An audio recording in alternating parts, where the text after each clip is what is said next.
And you're on. Good afternoon. Welcome to the City Council 1:30, April 19th meeting. At this time, we will stand for the Pledge of Allegiance and prayer by Councilman Uli. I pledge allegiance to the flag of the United States of America and to the republic for which it stands, one nation, under God, indivisible, with liberty and justice for all. Let us pray. Father, we thank you for today. Father, we thank you for all the blessings that we enjoy. Father, we thank you for the legs that brought us into this building and the eyes that see and ears that hear and the health that we enjoy. Father, we thank you for all the things that are right about this city. Father, we give you the glory. Father, we pray your wisdom. This council desires your wisdom as we make the choices that in our attempt to lead this city in a way that would be pleasing to you. Yes. Father, we lift up our first responders. Their jobs are inherently dangerous. We pray your divine protection on them as they go about their duties. We just praise you and thank you for all of our blessings. In Jesus' name, amen. Amen.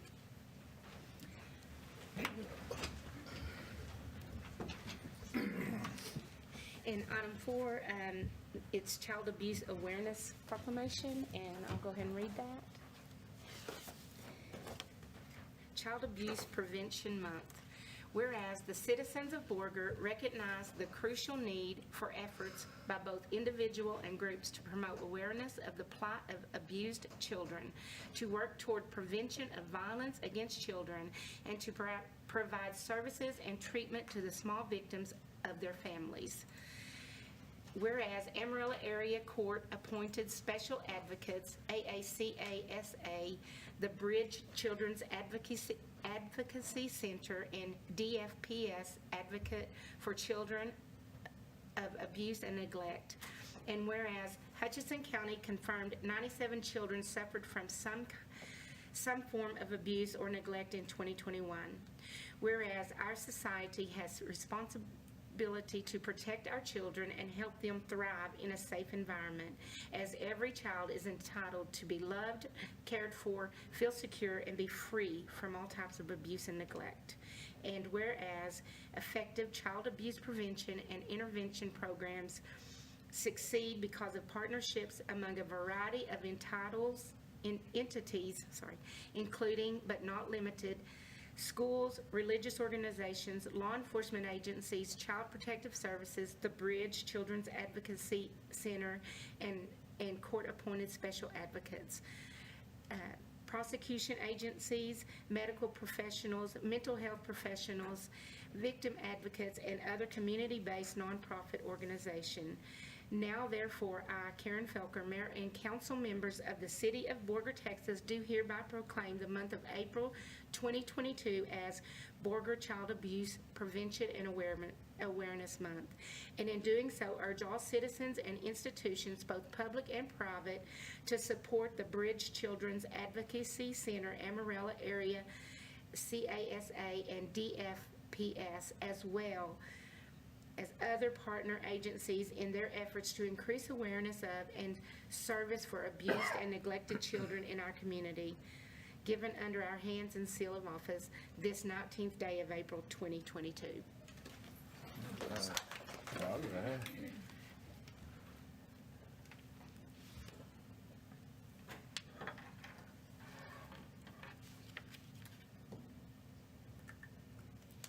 And then I can go take it down there. Okay. And y'all can all go down there because I'm on a photo op. You can take a picture Oh with no! All of you. Oh man, my hair. Thank you so That's what kind of wind, it looks windblown today. Thank you.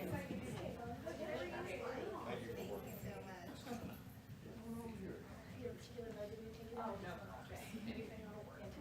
No, you get my phone. No.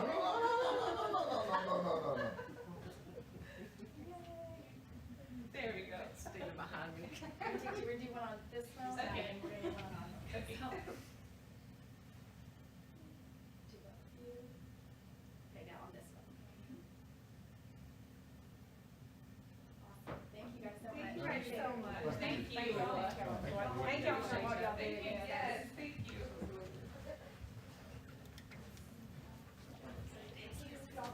Thank you. Now you're allowing your prisoner.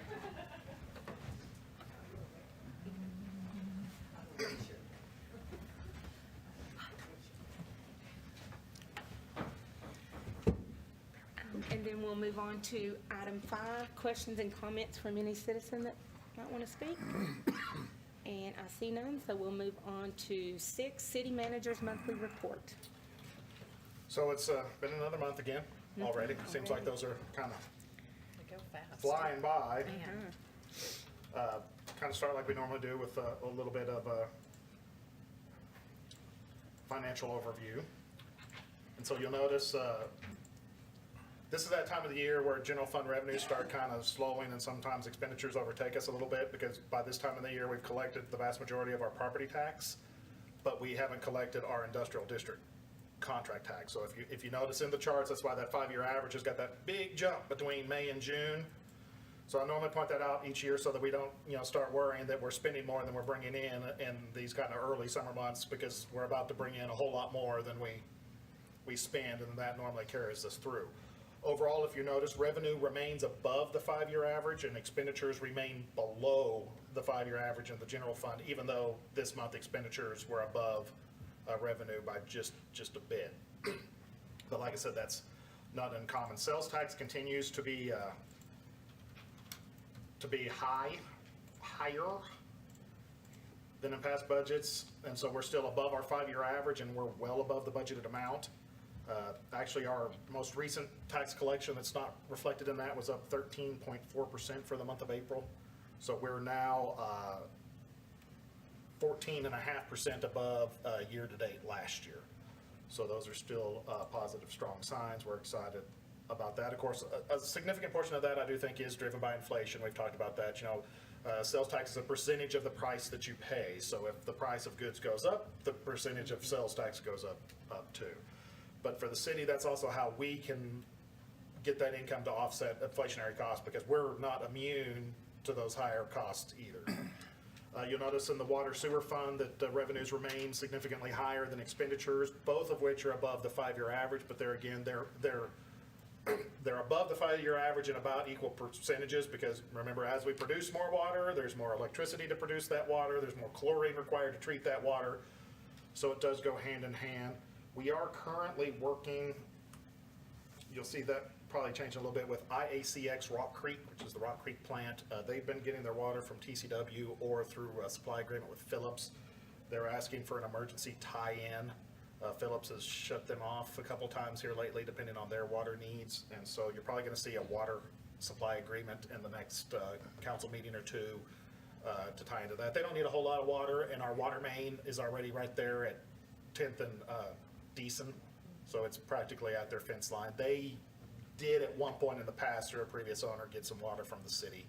So I just don't want you to be surprised when you see that. And we'll talk more about that before it happens, but that's kind of a recent development. What kind of consumption are they talking about? 500,000 a day? It's probably less than that. Less I think than it depends on, if we become their primary.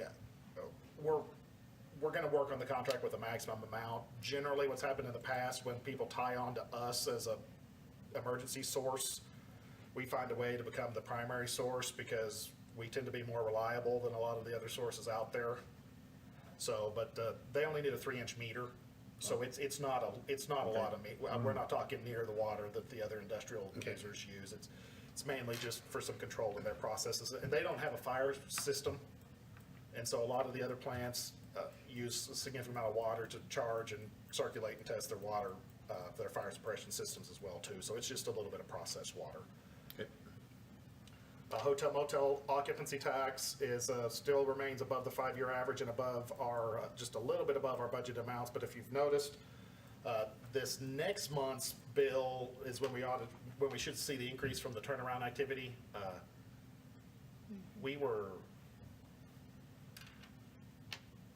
Somebody tried to get a hotel room last week, and I remember it's tied to one of our events. The fire guy tried to get, when we had the crews in for the high fire danger, they tried to get 19 rooms, and there wasn't a single room available in town. And so the hotels are currently quite full with that turnaround. Of course, the turnaround is, the small maintenance turnaround is starting to taper down a little bit. But we haven't seen that come into the hotel occupancy fund, but that's good there. And you'll see we're starting to spend down a little bit of the tourism fund as we start getting some of those last minute expenditures that were budgeted for the dome. You know, we're starting to buy equipment, furniture, and things like that that were budgeted to come out of that. So I expect during the month of April, you'll start seeing more of that as we start taking delivery and having to pay the other half of all that stuff that we've got. And going into projects, that'll lead us right into the dome. It is progressing pretty quickly, but we're starting to run into a few little things. When I was giving the Chamber of Commerce the update on this, they kind of laughed at me because I said I've become real comfortable with the term ish. Because it's the control system for the audiovisual in the dome has a delivery time of March-ish.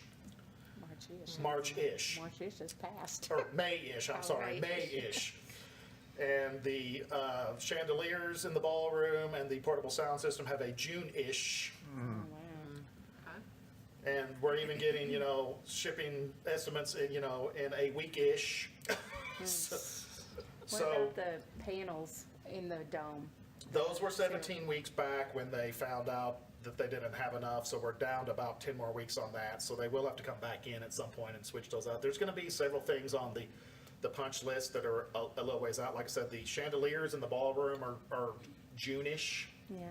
And so, they've closed up those junction boxes and all the recess lighting is in. So there's plenty of light in the room to make it functional.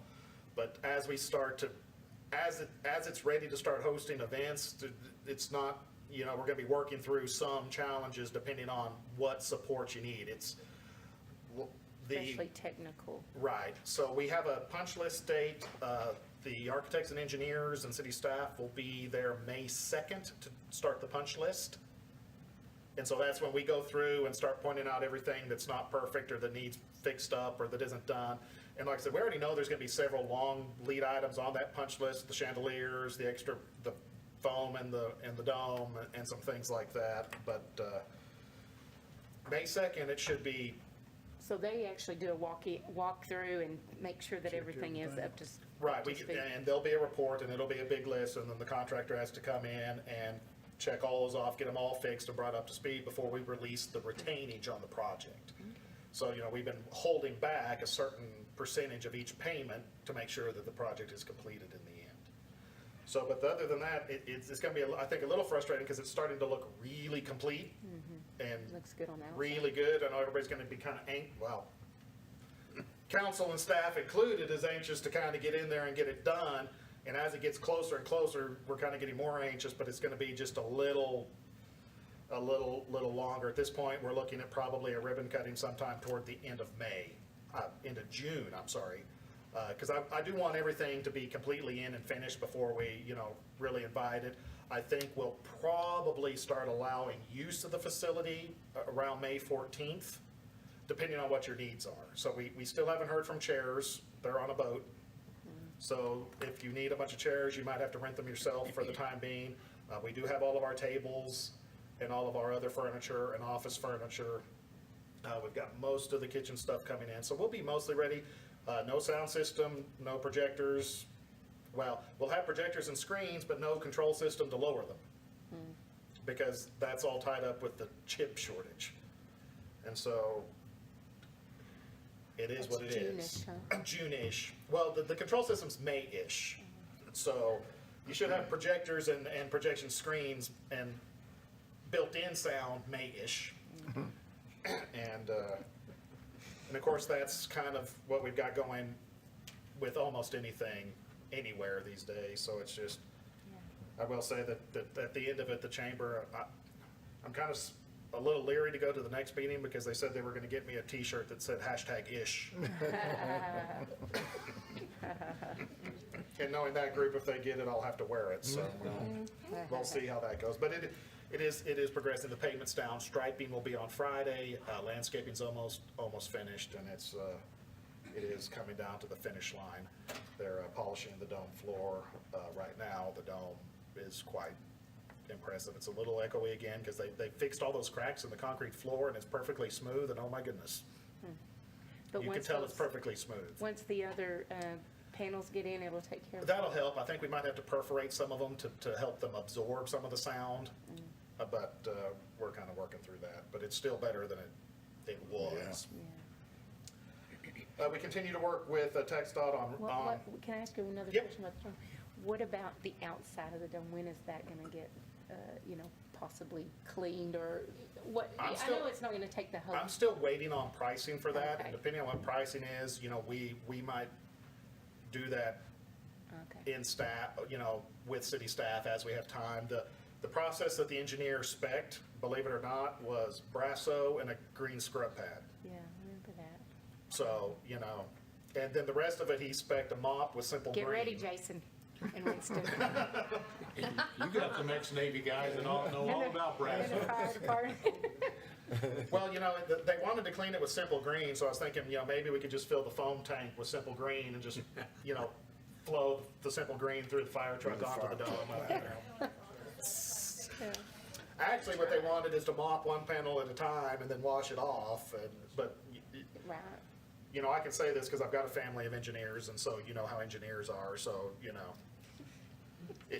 and I've joked from the beginning, it might just be me up there with the bottle of Brasso and the green scrub pad, because there's not a whole lot that's really bad that we No, need to there's get that not. corrosion off. It's Yeah.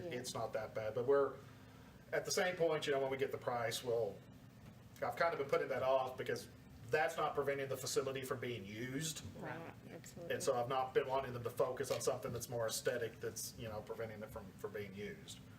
Other questions on the dome? That's right. Again, we've been working with TxDOT on 10th Street. We're looking at our maintenance agreement with TxDOT. The maintenance agreement was last updated in 1964. And that's that agreement that says that we'll maintain 10th Street from Cedar to Main, and they'll only maintain the signaling. And so we're looking at probably identifying a little bit more of that, and I think TxDOT's likely gonna pay us just to take it. Which for a lot of those city streets, it makes more sense because then we have control, and on that stretch of 10th, like we've talked about, that allows us to, be more generous with angled parking and some other things that support the local need of it versus a state highway. And if we're honest, 10th Street from Cedar to Main Street is not a state highway. It does not need to be constructed and maintained to state highway standards. It's just not, it's not a highway. And so we're working on that, but I think we'll have some plans probably in 4 to 6 weeks to start doing public outreach with the businesses and other things on that. I think people are gonna be pretty happy with the layout. I think what they're gonna want to be more involved in, and what we're gonna talk about is the coordination of traffic and time on that. And I think right now, likely what we'll do is there is enough pavement to move traffic to one side of the road, to do half of it at once, then move them back to the new half and do the second half. Pending public outreach, will likely, I think, start with the north side, because the north side the first portion of it will be likely torn up through the holiday season. And so there's more businesses on the south side that I think would be, so I think it makes more sense to keep the south side easily accessible during the holiday season than in the New Year, spring season. But those are some of the things we'll talk out with our public engagement. We met with Texas Department of Parks and Wildlife at Huber Park this week about our park grant. So we'll have that agreement probably in hand in the next 6 weeks.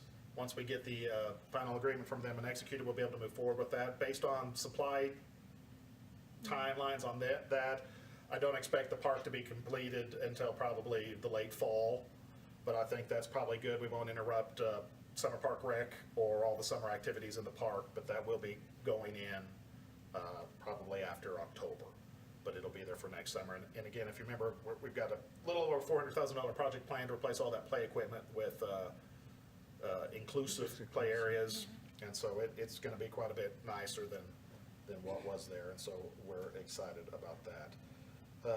We're still waiting on the contractor for the test holes in the northwest well field to get those drilled before we identify where to drill those 2 new additional wells we're working on. Be prepared, price has been escalating on that, so that's likely gonna come in a little higher than what we anticipated, but What kind of volume are we hoping to get on 2 wells? the existing wells have been flowing can flow about 2,000 gallons a minute. And so we've been pretty lucky with that, and so if we hit some other places like that, that is a pretty high flow water well, and so I think if we hit somewhere around that, we'd be pretty good. Okay. And of course, the goal with adding those is to give us time to rest the other wells, and you don't want to keep everything pumping all the time. So we have plenty of capacity with the wells that we have existing, but as the industrial customers start taking more, we're running the wells more often than what we would like. So you run out of flexibility to rest and switch around where you're pulling the water from. And so that's, one of the big reasons that we're gonna add those as water demand comes up. And of course, with the proposed economic development prospect that's looking at the business park, that would be a significant increase in water usage. And so we're definitely wanting to keep up with that so that we can fund that economic development. Questions on projects before I kind of go through departments? So, everything seems to be moving pretty good. HR, Byron has turned in his notice to retire at the end of the month. And so we're sad and excited at the same time. It's always nice to see somebody reach the end of a fruitful career and move on to the next phase. In his 8.5 years here, he's hired over 950 people. Of course, a lot of that is summer part-time help. If you notice, his retirement date was well coordinated to start prior to prior to lifeguards and park rec aides and all of that stuff. But they are working through that. Manny and Isaac have been. We revamped that process just a little bit out there to kind of streamline it and reduce the process. So that's going well. Planning and development, we have hired a new equipment operator for the building standards department. He is an ex-TxDOT employee, so while he doesn't have demolition experience, he has some heavy equipment experience, and so we're excited to start that training process to maybe try to get back on that. We also have received initial plans and started the plat process for the Starbucks. And so I know there's been a lot of talk about that. They have purchased the land to the east of Subway. So that little grassy area between Subway and the shopping center parking lot. Okay. And so it's going to be a little farther back, because it slopes pretty heavy there by the train, but they will share the entrance with Subway. So you'll end up turning into the driveway into Subway and then come in there or come in from the backside. So we are working with that now. We're getting ready to, just as soon as I get all that paperwork done, to accept Roosevelt and Prospect Drive. So those have been completed and inspected. And of course, they're also getting ready for, I have to be careful with how I say this because I joked in the director's meeting and I knew that everybody in the public would joke with this, but it is excessive vegetation growth season. Because if you use the generic term, they might think we're talking about something else. That's legal in other states, but not legal here. Political correct. So we're working on finishing up. We're going to have a little kind of self-help system, or a little rental system. So Ty, our code enforcement officers, work with this, and I'm going to move some money. We're going to buy some lawnmowers and some weed eaters and some yard equipment that people can come and sign out, so that if they don't have equipment to maintain, because we do get that when we're trying to work through voluntary compliance. It's like, well, I don't have anything to mow my lawn with. And so this is just another tool we're trying to have to help people comply on their own without us having to do it. So we'll have a little yard kit that people can come and sign out. What do we have to do to get the people to understand right behind their fence, they have to take care of? That's one of the biggest problems. That's the city's job. But that's getting to be, Well, we have a video for that we're about to push out again, that we did 2 years ago, and that's probably going to be a section of the Boomtown Beat next year. Or, next time, not next year. But the Boomtown Beat does seem to be a pretty good way. We've had some pretty good feedback for those that don't have social media or watch TV. I feel some pretty good feedback on people that's actually getting that and reading it, so that seems to have been a pretty good idea to, or a pretty good way to reach those programs and some of those responsibilities. And so we will do we do plan on doing the social media campaign again, and then the water bill insert through the Boomtown Beats section. Next month will be geared toward code enforcement, so the city service section Okay. will be the news Yeah. tool rental program. Yeah, that's, I was gonna ask, is there, okay, as I know, when you go on the city website, you can sign up to have notices, but is that just for emergency management?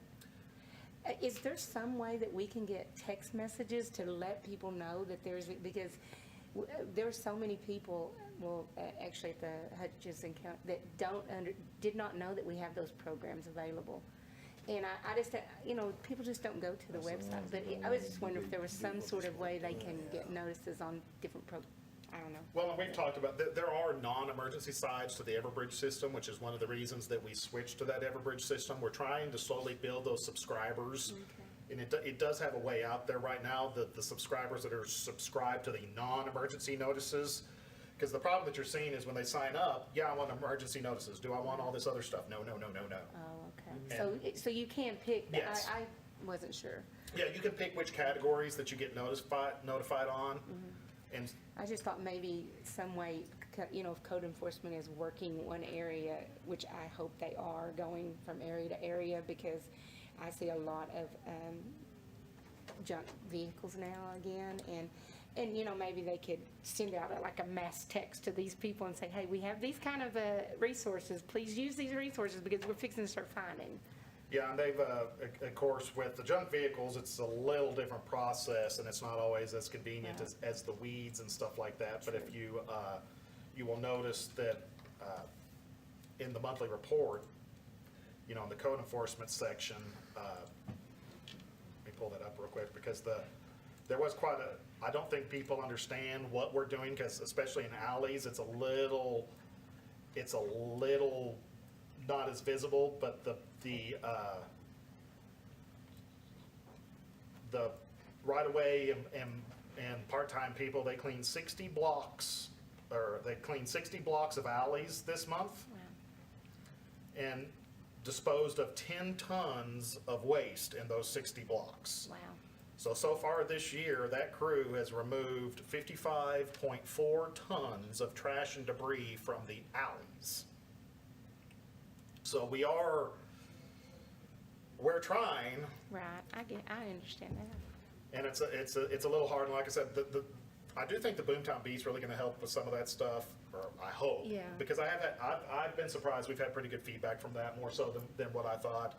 Stella's even taken a couple of calls to make sure that we don't stop, that we keep doing it, that they like it, and Betty has told me the same thing.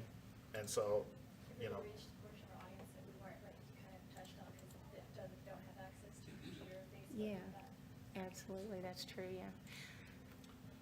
but we are trying to, because of course voluntary compliance is our goal. Absolutely. Goal there. Yeah. And I think with the bulk, we've got the bulk waste self-help program now, to where we'll drop the trailer off at your residence. You load it up. We'll drop it off. All you gotta do is throw your crap in it. We'll come pick it up and take it to the transfer station.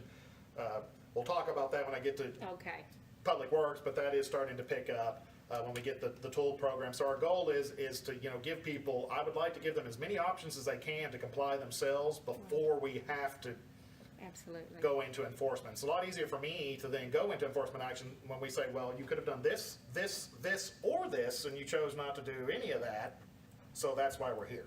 And that stuff's all for free, right? OEM, the radio system, the new public safety radio system started to transition last week. So we're still kind of working through that right now. All the we're using a lot of patches to patch things as we slowly get everybody transitioned over and get the dispatchers and everybody used to that. It is a little bit of an operational difference, so there's definitely a learning curve with that. But we're glad to have that finally going. We've got the, we talked about Pantex, partnering with Pantex for our radar after Steve Kirsch moved over there. So they've got some quotes. We're probably about to execute that agreement for them to take over and upgrade that, and be a good partnership coordination between the city and Pantex for that. They also have been working with the Red Cross Coordination Group on some Firewise projects out in the county. to help clean up some properties and get those done. We'll talk about that a little bit in fire, but fire-wise, we'll talk to that in a minute, but some of that's starting to pay off. Last week was Telecommunicators Week, and so we want to, continue to, give some appreciation to our telecommunicators member. Our communication center is the public safety answering point for the entire county, and they handle a lot of things, and there again, some of those kind of behind-the-scene employees that not everybody thinks about. They're also getting ready for the next National Night Out event, which will be in August. So I don't know if any of y'all got to come to that they had downtown last year, but that's when all the public safety agencies come together and kind of put on an event to interact and reach out to the community, so we're excited about that. IT, I know that some of y'all probably seen this, but we've had a 500% increase in the email spoofing coming in, and a 200% increase on the invoice spoofing, where you get the email that says, hey, you need to pay your I've invoice. gotten several of them, yeah. And so our council just had their cybersecurity training, so did city staff. Apparently that seems to be paying off because most people are recognizing that, so we haven't had any ill issues with that, but it has definitely increased. They also hosted a PIO training in the last month, and we had 12 people come into town. And some of them were our employees, but some other people from out of town came in to have our PIO training here. And of course, the fire marshal's been working on investigating the Clayton Street fire the other day, and then the Johnson Park fire. The fire that happened out in Johnson Park had 12 ignition points. Really? So I mean, is that kind of like maybe arson or something? We don't know. or magic. I mean, it makes, yeah. 12 is a Unless little unusual. things were flying, I don't know. The wind was pretty high. So in the police department, the 4 recruits have officially completed their interviews at the South Plains College and have officially been accepted into that program, so they will start next month. Should be completed sometime in August. We also have 2 new certified officers that are completing their hiring and should be probably processed and in training in the next 2 weeks, and they have 1 more that are in the background phase, so we are starting to make a little progress on our staffing in the police department. For the fire department, we did complete the prescribed burn area around Rock Creek, and that's kind of what I was talking about, so that really helped with the little fire that was out there. It pretty much stopped it in its track. Luckily that day there wasn't much wind, so it wasn't as bad as it could be. The fire module remains on TIFMAS. So the Texas Fire Interstate Mutual Aid System they're actually working for TIFMAS, but they're stationed at our station. And so they're sitting there, but the state will reimburse us for all that cost. I did kind of want to bring that up because on the departments, you're noticing that the hazard mitigation department's quite a bit way over budget. Well, they're not over budget yet, but they're a little higher than where they should be, but a lot of that's driven by a lot of these state responses, and if you remember, we get reimbursed for all of that, so there is the revenue stream to offset that, because they've answered 2 other downstate calls, so we've sent, personnel down there. Actually, Engine 621 remains on the Big Spring fire right now on state reimbursement time, plus the fire module at our station. And does the reimbursement go into that same fund? No, this one goes into the general fund, yes. So that contract fire line item. So if you remember, that's one of the big reasons last year that we had a pretty significant 'Cause that- surplus. I thought we had changed that to a fund. A department. That's the part. Okay. It's a department. So now you see their total expenses and you see their total revenue, and they've got those. So it'll offset, Yes. okay. Yeah, it will offset. And like I said, if you remember last year, we budgeted $200,000 and we actually brought in a little over $500,000 in that contract fire services line item. So we're already about $300,000 to the good. The problem with that, is it's a little hard to project. We knew this year would likely be bad because we had all that rain, last year. So the vegetation was pretty high. So we knew we'd have some of those problems. But the state, they pay the employees while they're gone and all their overtime and all their benefits, and they pay for the backfill. And then they pay an hourly rate for the equipment. And so it's definitely not cost. The cost to us is we have to upfront the money until we get the reimbursement.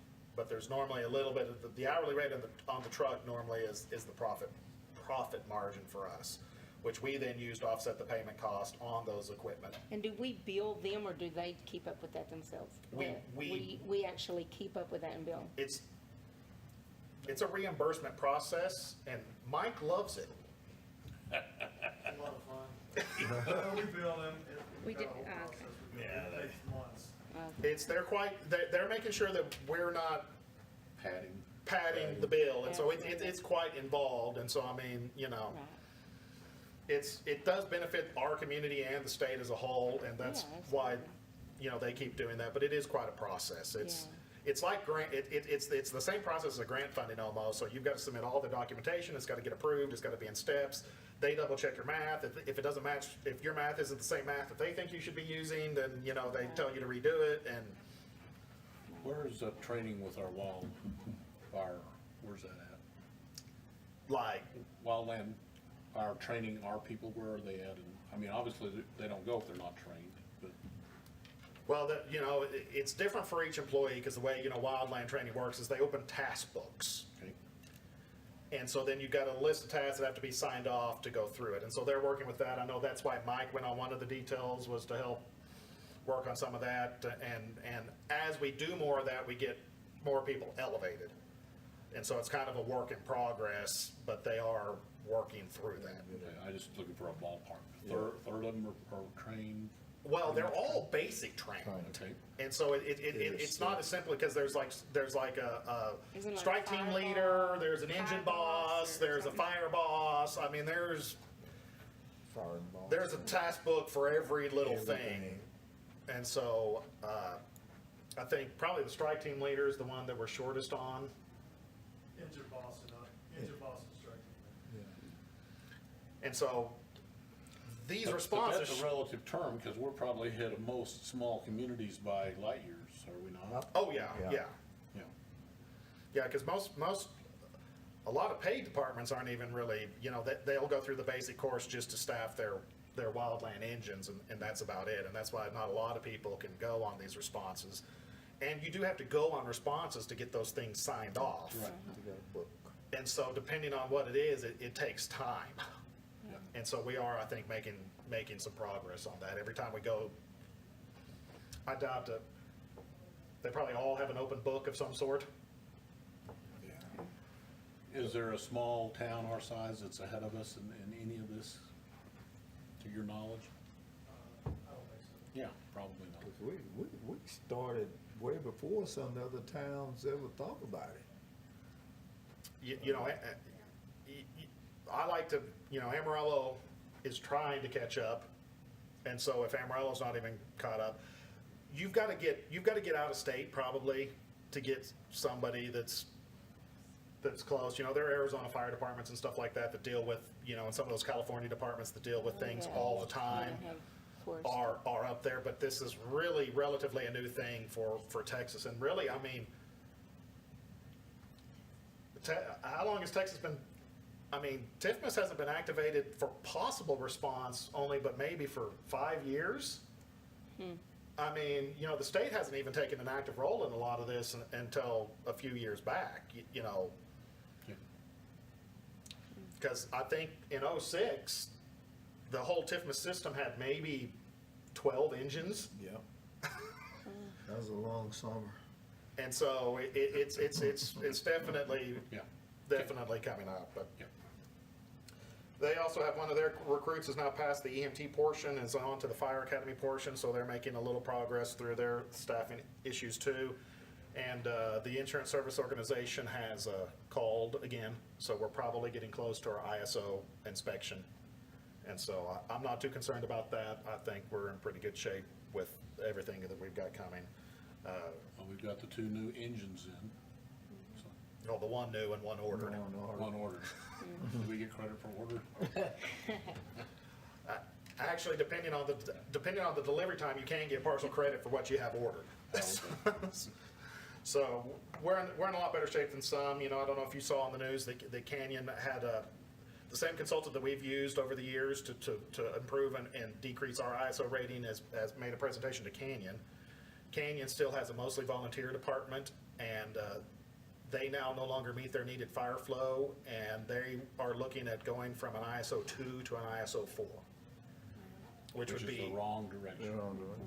and most of that's driven by personnel. They can't, you know, because they only still have like 4, I think, paid, and so their growth is increased so much that they're having to deal with that. Those are things that we don't, that we've been lucky to have, you know, with the paid department, so we're not, Some of that's water infrastructure, isn't it? yes. They're expanding their property lines, but they haven't built any water supply. And I didn't look at the details, because see, it's funny, because the way that ISO works, there's a divergence. So like in our case, our water system has a greater capacity than our fire department. So we lose points because our fire department and the water system aren't on the same level. But you can also lose points if your fire department is better than your water department. And so that, I'm really kind of interested to see, we've done some improvements. If you remember last time, we were like 1.5 points from a 1. 1 being the best. And so, I'm not for sure that our water system's improved, but, you know, is that gonna lose us more points than what's that? But I have no doubt we'll maintain our 2. We will not lose 8 points. Right. And it's that kind of stuff that allows our citizens, if they live inside the city, to pay less to their house insurance, because they should be getting a credit. Right, so you're, and some insurance companies will say they don't, but they all do. Some call it the PPC, the Personal Protection Classification, but they use that to rate the risk to your property of fire. Yeah. And so the lower the number, the less risk there is on the insurance company, and they give you credit. In the city of Borger, when we went from a 4 to a 2, that equated to about 11% reduction in homeowners insurance. Yeah. And so when you look at the cost of paying taxes in the city versus not paying city taxes, there are a lot of other things to factor in, because our building program gets rated too, which impacts your insurance. So a lot of times that city tax is mostly offset by your increase in property and homeowners insurance if you live outside the city. So what I've always said from the beginning of that process, would you rather pay the insurance company more, who's gonna send it off to New York and pad some executive in New York, or would you rather spend that money on the fire department, which employs firemen, women, fire people that live in our community, are part of our community, and support our community? And so that's kind of the trade-off on some of that. Yeah, I notice on my insurance, it says Firewise, but USAA says Firewise. Because we are the Firewise community too, and that goes to the rural-urban interface, the prescribed burns and all of that stuff, so we do get an insurance credit for Firewise too. Yeah, so it says $106 that I've saved annual, because it's on an annual Yeah. contract. Public Works, of course, we talked about them hiring the Summer Park Rec Help. They're just about done with all of that. Like we talked about the self-help solid waste program, that's the trailer that will come out. That's starting to pick up. You know, you can call the transfer station if you have bulk waste that you need to go in there. We are waiting for a new axle to come in for our transfer trailer. So we're down to 1 transfer trailer, so we've stopped taking some commercial waste as we try to keep up with that. It's shipped. It has an ish delivery of sometime soon-ish. Soon. Yeah, so it's coming.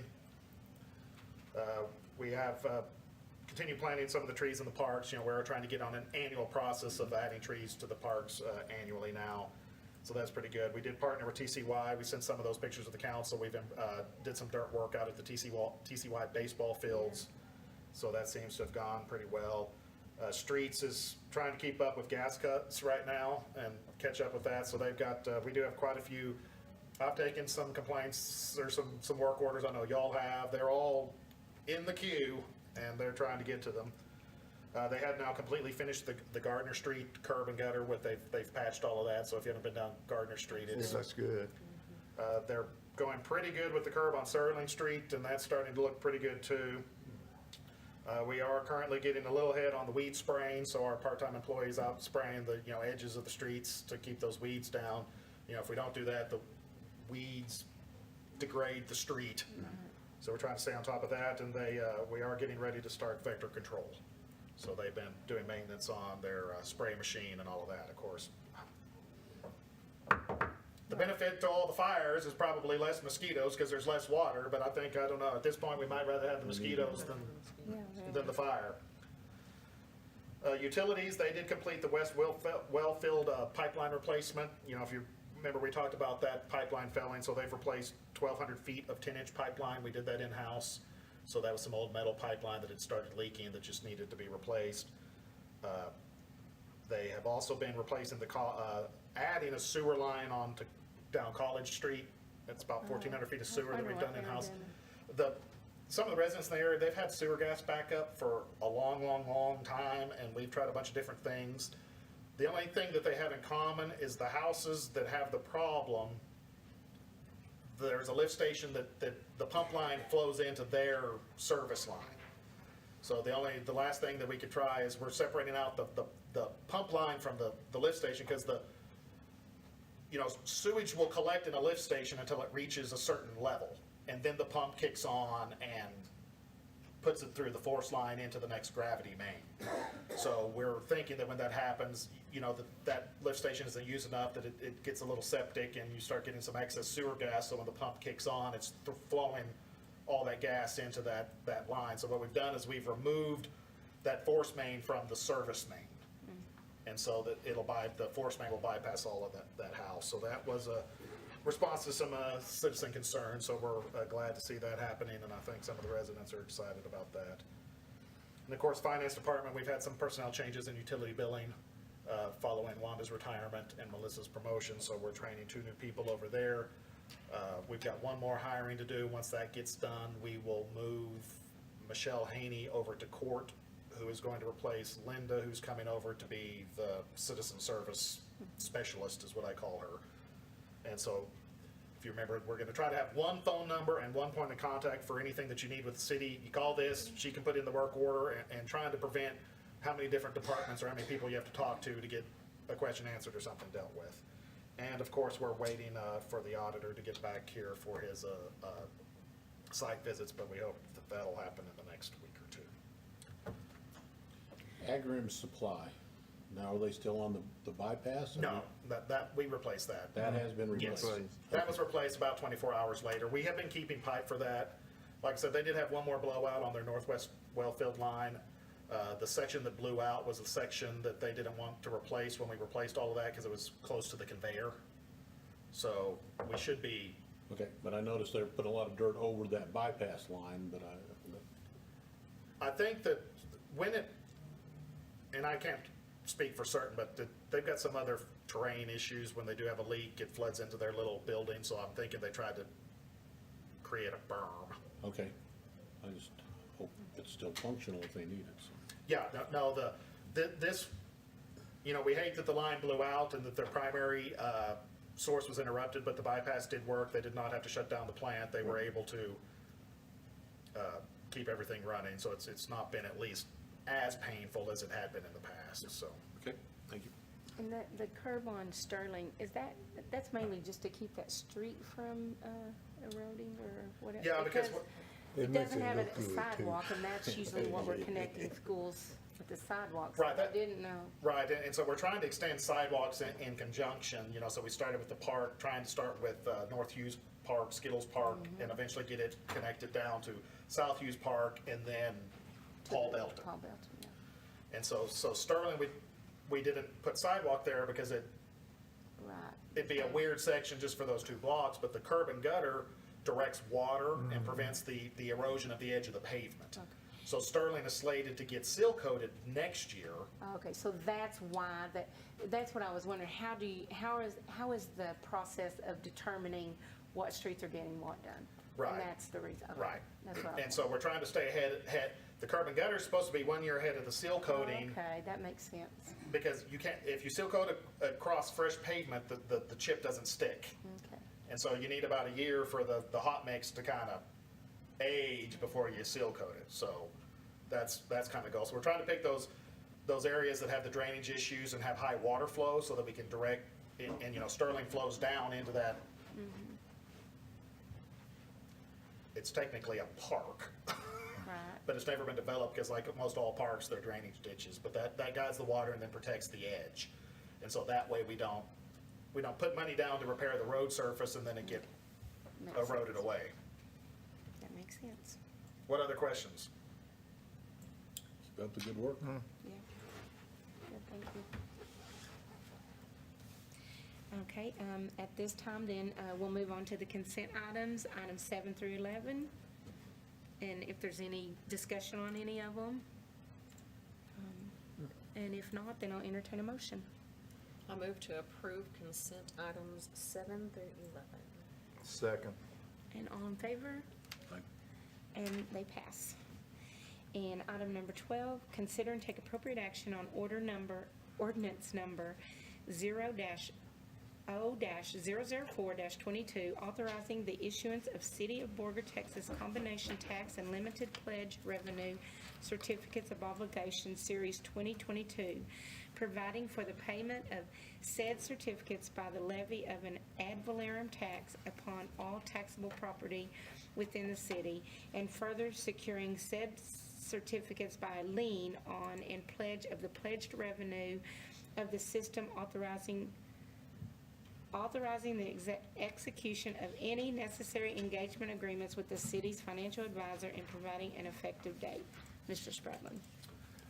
So, Ms.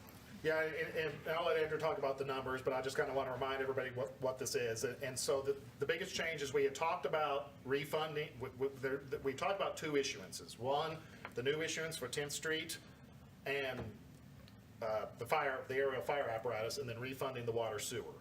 And so last time Andrew was here, we talked that the interest rates were fluid, and, we kind of said, some minor or minimum savings to go through with that process. Well, the interest rates have continued to go up, and there was no longer enough savings that we felt it was worth the effort to, because we know we're probably likely gonna have some more water projects in the future.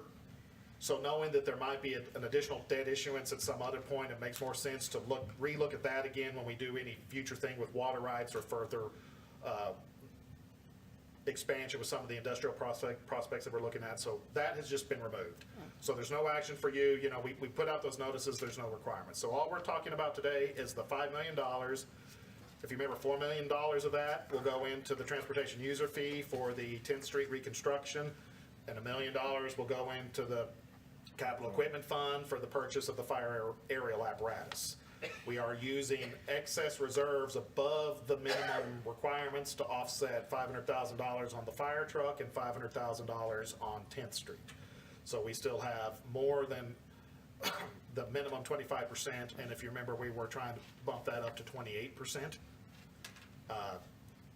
reserve on that, and so that's what all this is. And before I know I sent it to you in your weekly update, but pat staff's back just a little bit, and I know put it in there, but the rating company did notice our capital improvement plan and upgraded our financial section because we now have that 5-year capital improvement plan. So I wasn't crazy when I told you we needed to do that.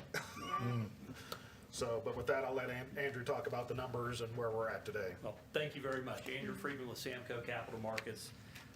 Garrett took everything I was going to say, so I don't have much else to add. As we talked about on March 1st when I was last here, interest rates have been creeping up through 2022. I don't want to use the word that they have exploded, but they have gone up even higher than really we were anticipating as inflationary news continues. Russia and Ukraine obviously escalated, and those worries about kind of the global economy, supply chain issues there haven't helped anything.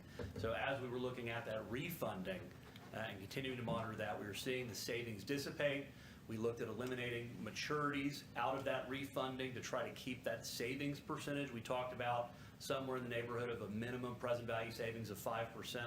Well, eventually that took a $23 million refunding and the annual savings attributed with that down to like a $5 or $6 million refunding. And at that point, it's just, in my opinion, not worth pursuing. It's important to remember it's two series of COs. One is callable in August of 2023, the other in August of 2024. That means we had to escrow interest payments until each of those call dates. So that's money that has to be put into the escrow, that if we get all the way to 2023 and or 2024, we get closer and interest rates either stay the same or maybe they even come down if we enter a recession.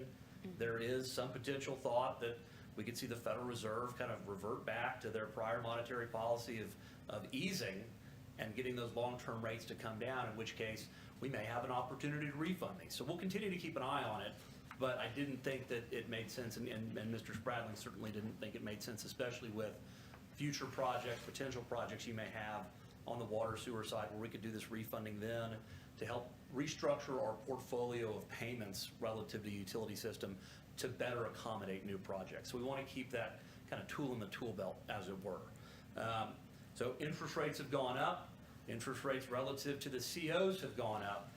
But I did want to point you to, and this is the same analysis that we had looked at going into this project. On page 3, we looked at the $4 million for streets. That's the first kind of box on the left, structured against $300,000 in tough revenues. So we're coming in under that still. Average payments around $285,000, $290,000 a year. So we're accomplishing that. We had more cushion before when we thought interest rates were about a percentage point lower. But we're still coming in within that target. And then similarly sized on that aerial fire apparatus on the right side against those INS revenues. So we're coming in within those kind of parameters, if you will. Again, both being amortized over 20 years. They'll be callable within 10 years. Should their interest rate be lower then, and we can refund this for savings as we have on other debts in the past. And so generally pleased with the pricing today. It's certainly nothing that has to do with the City of Borger's credit rating. Mr. Spradling and Scott and Brandon did a great job in preparing for that rating call and taking you all through that process with Standard & Poor's.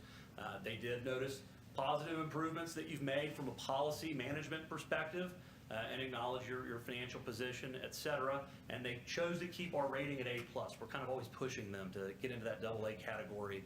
And I think we will as socioeconomic indicators continue to improve, and as you get even more diversity within your industrial and commercial tax bases. So that's things that are not directly within your control, but certainly over time through your stewardship of the city, I think we will see positive pressure on the rating from there. So with that, I'm happy to answer any questions that you have. With your approval today, this will close on May 11th, and the funds will be deposited with the city at that time. Oh, thank you for trying to save us some money on refunding. For the last 10 years of my career, been able to do a lot of saving money, and I don't think we're in that position, and we might not be for the rest of my career. So we've taken advantage every time we can. Well, I kind of, in one of my emails to Andrew, I said we've kind of gotten spoiled to the super low interest rates that we've had, because we're sitting here complaining about an interest rate under 5%. Yeah, really. And there was a time, we're looking Yeah. at the 10-year Treasury bond is getting closer to going over 3%. Today it went over 291 in intraday trading, first time since 2018. So it really wasn't even that long ago that we had at least the 10-year Treasury bond and interest rates as high as they are. We got into a misleading market segment there because of coronavirus, because of the federal government's monetary policy of pumping a ton of cash into our money supply, which of course generally believed to have led to the inflation that we're all facing now. But these are still good interest rates. We're coming in at 3.38% on a 20-year loan. So there wasn't very long ago we'd all smiled and said this is a very low interest rate to borrow money, 20-year money on. Yeah, so our cost on interest is relatively low for these big projects that will improve our community for significantly long time. And so I think everything that we're doing with the CIP, the financial positions and the background, like I said, really the only reason we're not a AA- is the population trend.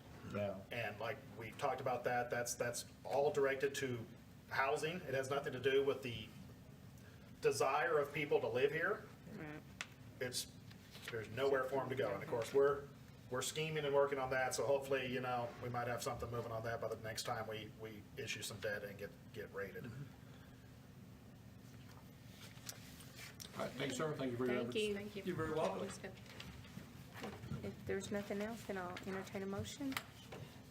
I move to adopt ordinance 0-004-22 authorizing the issuance of City of Borger, Texas combination tax and limited pledge revenue certificates of obligation series 2022. Second. All in favor? And it passes.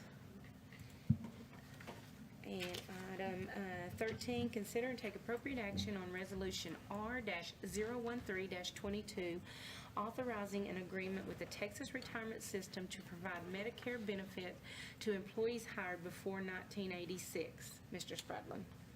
So this is kind of unique, and I'll do my best to kind of explain this.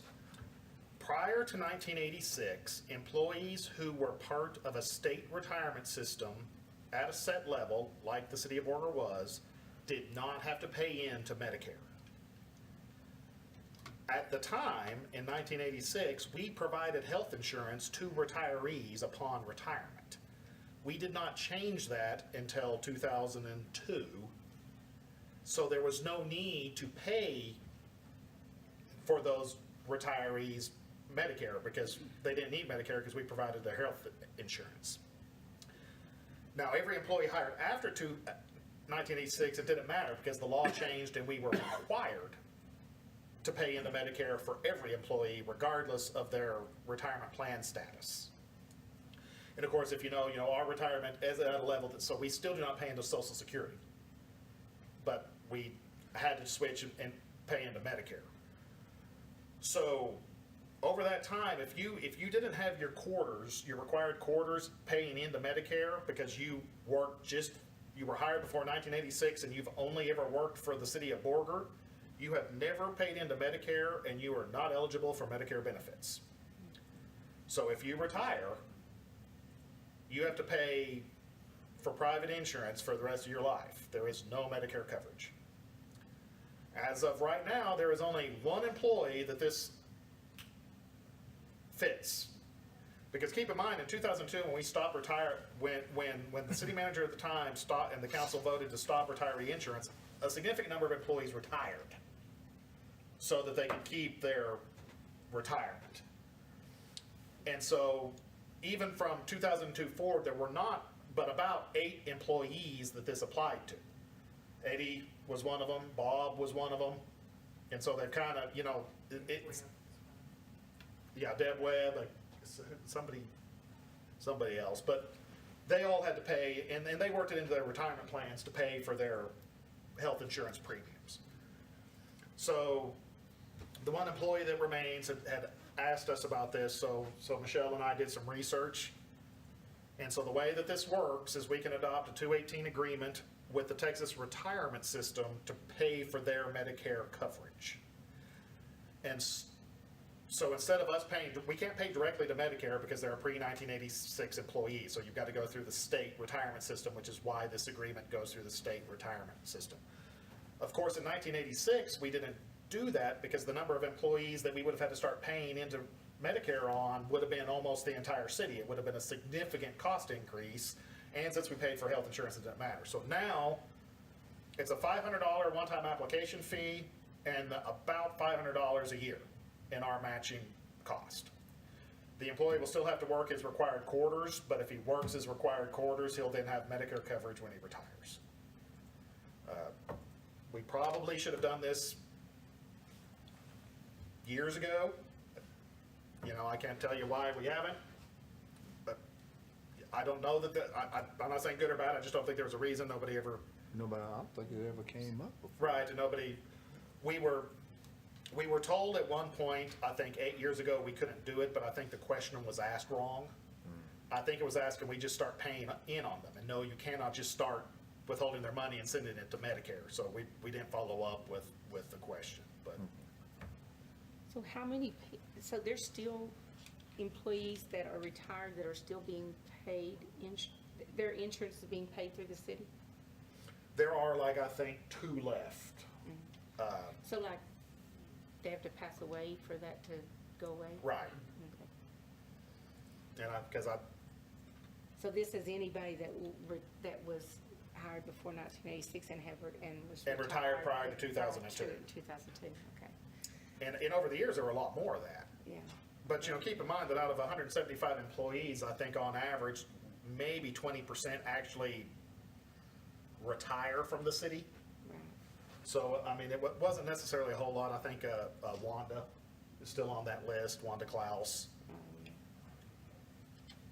And it was some of those, but most of them, you know, I know Arthur Waite was on that list up until his death several years back. I see. Okay. Questions? I mean, does that kind of make sense? No, it's the right thing to do. Yeah, it's, you It's a know, little late, but it's better late than never.